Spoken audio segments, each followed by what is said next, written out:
Hello বন্ধুগণ, তোমরা সবাই কেমন আছো? আশা করছি তোমরা সবাই ভালো আছো। আজকে তোমাদের একটা রেসিপি তৈরি করে দেখাচ্ছি, পটলের ভর্তা। পটলের ভর্তা তৈরি করার জন্য আমি এখানে দুটো পটল নিয়েছি, বীজগুলো সব ছাড়িয়ে রেখেছি। একটা ছোট্ট সাইজের টমেটো নিয়েছি, দুটো কাঁচা লঙ্কা, একটা ছোটো সাইজের পেঁয়াজ কুচিয়ে রেখেছি, আর 4-5 কোয়া রসুন কুচিয়ে রেখেছি। আর এখানে একটু গরম মশলার গুঁড়ো নিয়েছি, আর একটু ধনে জিরের গুঁড়ো নিয়েছি।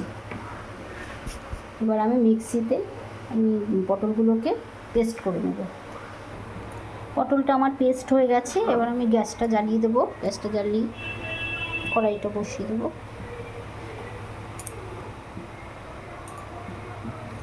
গ্যাসটা আমি জ্বালিয়ে দিলাম। এবার কড়াইটাকে বসিয়ে দিলাম। কড়াইতে এবার তেল দিয়ে দেবো। পটলের এই ভর্তাটা আমরা সর্ষের তেল দিয়ে করবে, তাহলে খুব ভালো লাগবে খেতে। 2 চামচ মতো আমি সর্ষের তেল দিয়ে দিলাম। তেলটা গরম হয়ে গেছে। এবার আমি ছোট্ট একটুখানি শুকনো লঙ্কার টুকরো দিয়ে দিলাম।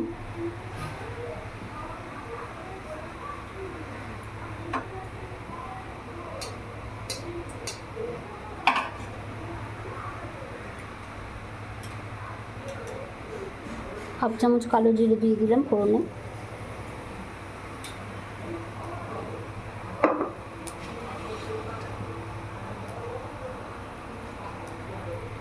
ফোড়নটা হয়ে গেছে। এবার আমি পেঁয়াজ কুচিগুলো দিয়ে দেবো। রসুনটাও দিয়ে দেবো।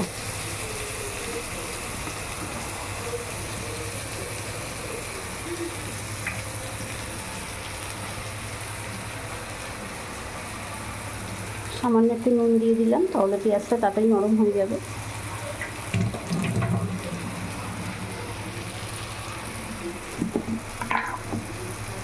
এবার একটুখানি সামান্য হলুদ দিয়ে দিলাম।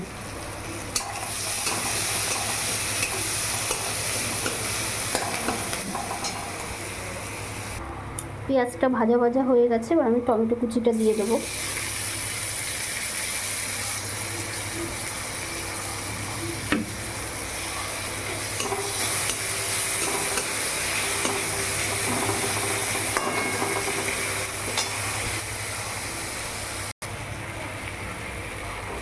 এবার আমি ধনে জিরের গুঁড়োটা দিয়ে দেবো।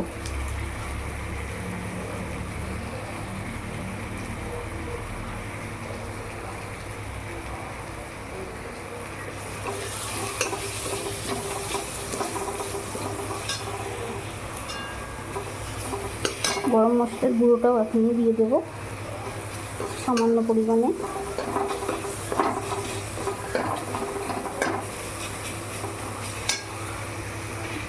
আমার সব ভাজা ভাজা হয়ে গেছে। এবার আমি পটলটা দিয়ে দেবো। পটলটা দিয়ে মিক্সিতে বেটে রেখেছে, সেটা আমি দিয়ে দিলাম।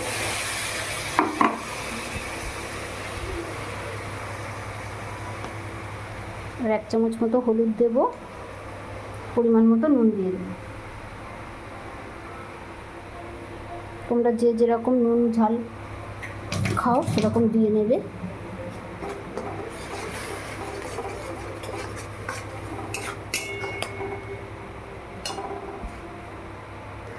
সামান্য একটু চিনি দেবো। মিষ্টিটা একদমই অল্প দেবো, বেশি মিষ্টি দেবো না, ভালো লাগবে না খেতে।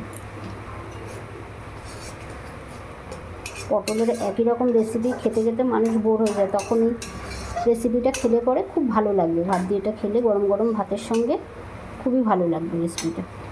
তোমরা করে খেয়ে দেখো, খুব ভালো লাগবে। আমার ভর্তাটা হয়ে এসছে। এবার আমি নামানোর আগে একটু আমচুর পাউডার দিয়ে দেবো। আমচুর পাউডারটা দিলে পরে খেতে খুবই সুন্দর লাগবে। আর একটু কাঁচা তেল দিয়ে দেবো, সামান্য একটু কাঁচা তেল দিয়ে দিলাম।